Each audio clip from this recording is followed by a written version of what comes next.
Hello दोस्तों, मैं आज आपके अपने इस YouTube channel Hind educational centre पे आप सभी का स्वागत करता हूं। हम सभी आज समास के बारे में जानने वाले हैं। जैसा कि आप सभी देख रहे हैं, मैंने समास हेडिंग डाला हुआ है और आज हम समास के बारे में जानेंगे कि समास का अर्थ क्या होता है, समास कहते किसको है, समास से कितने भेद होते हैं। ठीक है, चलिए तो आगे हम बढ़ते हैं। देखिए यहाँ पर लिखा हुआ है समास। समास का संधि विच्छेद करने पर सम धन आस यानी कि समास होता है। और इसमें इसका अर्थ देखते हैं तो सम का अर्थ होता है पास, आस का अर्थ होता है रखना यानी कि पास रखना। इसका अर्थ क्या होता है? संक्षेप या संक्षिप्तीकरण या छोटा कह सकते हैं। जिस तरह से आप यहाँ पर देख रहे हैं कि मैंने लिखा है 10 है आनंद जिसके, यानी कि जिसके 10 मुख है, उसको हम एक लाइन में क्या लिख सकते हैं? 10 है मुख जिसके, क्या कह सकते हैं हम? दशानन कह सकते हैं। यानी दशानन मतलब क्या? रावण कह सकते हैं। 4 राहों का समूह, जहाँ पर 4 राहें आकर मिलती है उसे क्या कह सकते हैं? से छोटा में एक लाइन में चौराहा कह सकते हैं।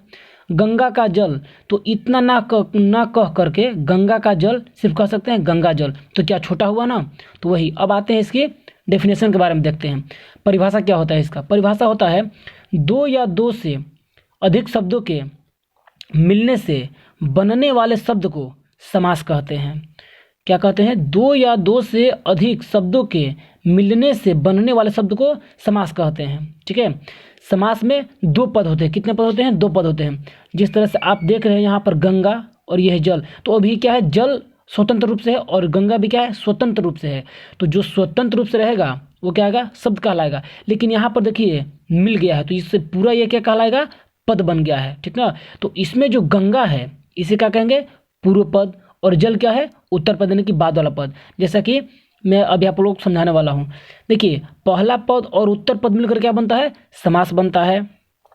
समास को हम समस्त पद भी कह सकते हैं और समासिक पद भी कहते हैं। ठीक है, अब देखिए नीचे मैंने यहाँ पर लिखा हुआ है कि राजा की माता, तो अभी जैसे मैंने आप लोगों को यहाँ पर समझाया गंगा का जल, तो उसी तरीक़ा से मैं यहाँ पर बता रहा हूँ आप लोगों को कि राजा क्या है?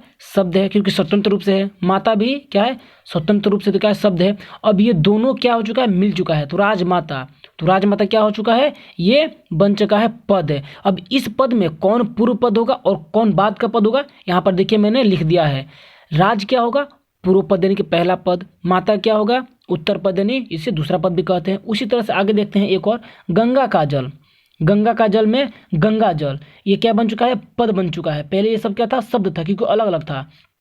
अभी क्या बन चुका है? पद बन चुका है। तो अब इस गंगा जल में पद में पहला पद कौन सा होगा? तो पहला पद हो कौन सा? गंगा, क्योंकि गंगा क्या है? पहले, तो क्या होगा? पहला पद हो गया, यानी पूर्व पद होगा। और जल, जल बाद में आ रहा है तो क्या होगा? ये उत्तर पद होगा। ठीक है, आशा करता हूँ कि आप सभी को इतना समझ में आएगा। अब हम इसके भेद के बारे में जानेंगे। समास के 6 भेद होते हैं।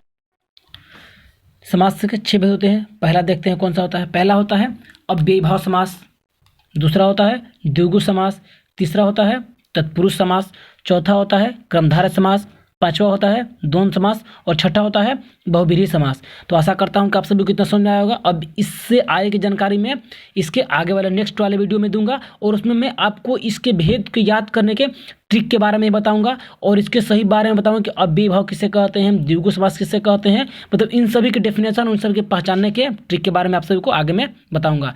तो इसलिए देखने के लिए आप सभी को धन्यवाद। आशा करता हूँ कि आप सभी को समझ में आया होगा।